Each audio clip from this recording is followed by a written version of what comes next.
दरभंगा नगर निगम हमारे साथ विनोद मंडल जी हैं, जो वार्ड संख्या 27 के पार्षद थे और हाई कोर्ट के दिशा निर्देश की वजह से जो इतिहास में पहली बार ये घटना घटी कि करे कोई और भरे कोई और के तर्ज पे जो पूरी कमेटी थी उसको हटा दिया गया। मेयर हो, डिप्टी मेयर हो या 7 जो मेंबर होते हैं स्टैंडिंग कमेटी के, उनको हटा दिया गया। उन्हीं में से आप एक हैं। जी संक्षेप में जानना चाहेंगे मामला क्या? मामला जो है शौचालय का बंदोबस्ती हुआ था। उस बंदोबस्ती के तहत नगर निगम ने 3 मृतक परायण शौचालय का टेंडर किया। बाद में संवेदक द्वारा जो है आपत्ति दर्ज करवाया कि ये 3 जो शौचालय है मृतक है, उसके नाम के साथ और इसका रिपोर्ट हमारे नगर निगम के जो है नगर अभियंता इसकी रिपोर्ट दिया। पटना से एक चिट्ठी आई कि शौचालय का निर्माण जो थी बंदोबस्ती जो किया गया है उसमें आपको माफ़ नहीं करना है। वह उप सचिव का लेटर आया। उसके बाद संवेदक द्वारा जो है और कुछ विधायक के द्वारा उसका अप्रोच करके पटना में उप सचिव के पास अपना आवेदन दिया। आवेदन देने के बाद उन्होंने एक लेटर दिया डीएम के साहब के पास और डीएम साहब ने नगर निगम को जो है हस्तगत करवाया। तो कहीं ना कहीं जो गलती या गुनाह आप लोगों के द्वारा नहीं किया गया उसका खामियाजा आप लोगों को भुगतना हम लोग को भोगना पड़ रहा है, जिसके विरोध में आप सुप्रीम कोर्ट आप लोग जाने को तैयार? हाँ, सुप्रीम कोर्ट जाने के लिए तैयार है। क्योंकि जो दाग लगा है उसको धुल के ही हटना। हाँ, जैसे भी हो, जैसे भी कहीं ना कहीं कानूनी लड़ाई लड़ने के लिए आप लोग तैयार है।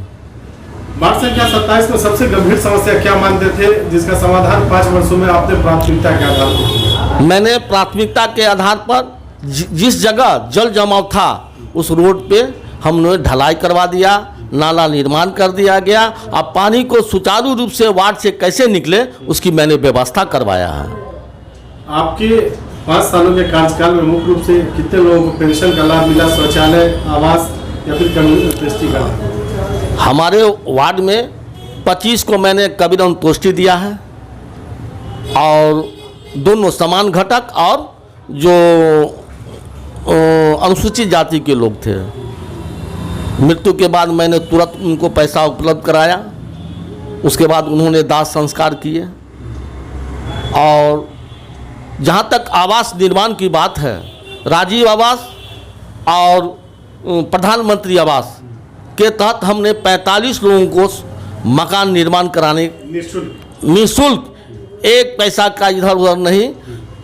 और कोई भी पत्रकार जाके पूछ सकते हैं लाभुक से, मैंने पैसा एक नहीं लिया। कहीं ना कहीं ये आपकी जिम्मेदारी और जवाबदेही थी वहाँ के जनता के प्रति, जिसका आपने निर्वाह ईमानदारी से? मैंने ईमानदारी से किया। इसमें आपके जो वार्ड संख्या 27 है उसमें 2 सामुदायिक भवन है, क्या स्थिति है उसकी स्थिति ठीक नहीं है। मैंने अस्थायी समिति में इसकी आवाज़ उठाया था। नगर आयुक्त महोदय ने कहा कि यह बना हुआ है दूसरे विभाग से, इसको एनओसी लेना पड़ेगा, बहुत सारे प्रॉब्लम खड़ा किए। तो हम कहे कि ठीक है, नहीं होगा तो हम सामुदायिक भवन तो उसी तरह रहेगा जहाँ बच्चे आंगनबाड़ी केंद्र एक चलते हैं और एक को मैंने मोहल्ला में शिफ्ट किया, एक जो है निजी मकान में चल रहा है।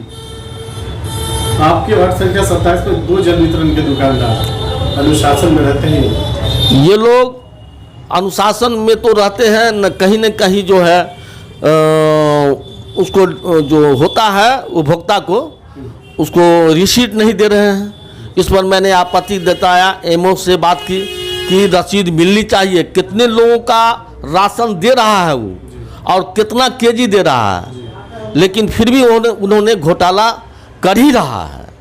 कहीं ना कहीं अनुशासन में वो लोग नहीं रहते। अनुशासन में कोई भी डीलर नहीं है। जो 5 सालों का आपका कार्यकाल गुजरा उसमें मुख्य रूप से आपके द्वारा क्या क्या किया गया विकास के दृष्टि? विकास के दृष्टि से हमने हर घर के सामने पोल गाड़ा के विद्युत विभाग से लाइट की व्यवस्था किए हैं। जहां नहीं होना चाहिए मैंने अपने पैसा खर्च करके पोल की व्यवस्था करके बिजली नगर निगम के द्वारा लगवाने का काम किया। सड़क और नाली का निर्माण भी आपके द्वारा किया गया? हाँ, मेरे पूरी व्यवस्था के साथ किए हैं। अगर विकास की बात करें तो ये जो 5 सालों का कार्यकाल रहा उसमें मुख्य रूप से कितने तक का आपने काम किया? मैंने नगर निगम से 1 करोड़ का काम करवाया, जो मुख्यमंत्री गली नली योजना है। दूसरा 40 फिनांस के तहत है। अब जो सरकार जो राशि उपलब्ध करवाई है उसमें सरकार ने उसमें बाध्यता कर दी है 50 फिनांस में। 50 फिनांस में सरकार ये कर रहा है कि आप पोखरा का उगराही कीजिए और अलग से आप दूसरा व्यवस्था कर सकते हैं, है ना। घाट नहीं बना सकते हैं, गार्डन लगा सकते हैं, है ना। चूँकि मैंने जिला परिषद का पदाधिकारी से इस संदर्भ में गया था बातचीत करने के लिए। उन्होंने कहा कि एनओसी हम नहीं दे सकते हैं, नहीं तो मैं फर्स्ट क्लास गार्डन बनवा देता। कहीं ना कहीं जो आपकी इच्छा शक्ति थी शायद पदाधिकारी के सहयोग नहीं होने की वजह से नहीं, हाँ, कुछ जगह जो है बच गया। हाँ, जिला परिषद का जमीन था, उससे हमने डिमांड किया एनओसी के लिए, उन्होंने नहीं दिया। हाँ, इसके बाद जो है मैंने जब घाट निर्माण करवाया उसी जगह पे स्थल पर जहाँ लाइट फाइट पूरा लगा दिए हैं छठ व्रतियों के लिए, घाट निर्माण करवाया। उस संदर्भ में जो है फिर हम एनओसी लेने गए तो जिला परिषद के सदस्यों ने साफ इनकार कर दिया कि यह ज़मीन पर हम मार्केट कम्प्लेक्स बनाएंगे, इस ज़मीन का दुरुपयोग हो जाएगा। इसीलिए उसके बाद हमने कहा कि गार्डन सरकार की सूची में दर्ज है, आप घाट के लिए दे सकते हैं पैसा। इसके लिए मैंने डीएम साहब से भी मिला। उस समय प्रदीप कुमार जी थे। प्रदीप कुमार जी ने कहा कि घाट बनेगा किसी भी हालत में, एनओसी दे या नहीं दे वो मेरी जिम्मेवारी है। उन्होंने बनवा के ही डीएम सामहता महोदय ने बनवा दिया। वार्ड संख्या 27 की जनता से आप क्या अपील करेंगे? हम वार्ड जनता से यही अपील कीजिए, जो मैंने विकास किया है, मैंने जो काम किया है निस्वार्थ भाव से काम किया है, जो ने मैं विकास जो वर्षों से नहीं हुआ पाया था, मैंने एक 5 वर्षीय योजना में मैंने कार्यसूची में डाल के उसको मैं विधिवत रूप से नियमबद्ध तरीके से कार्य किया। और मुख्यमंत्री गली नली योजना में मैंने एक सार्वजनिक बैठक करके जनता से राय लेके मैंने काम किया।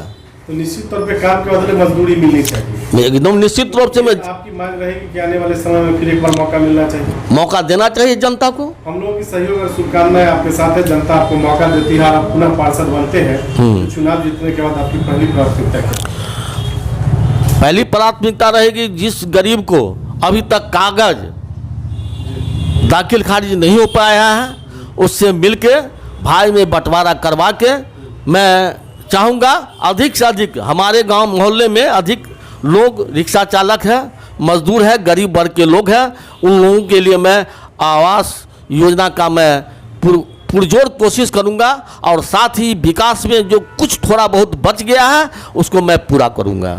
चलिए, विनोद मंडल जी न्यूज़ IBN 7 और सुदर्शन न्यूज़ से बात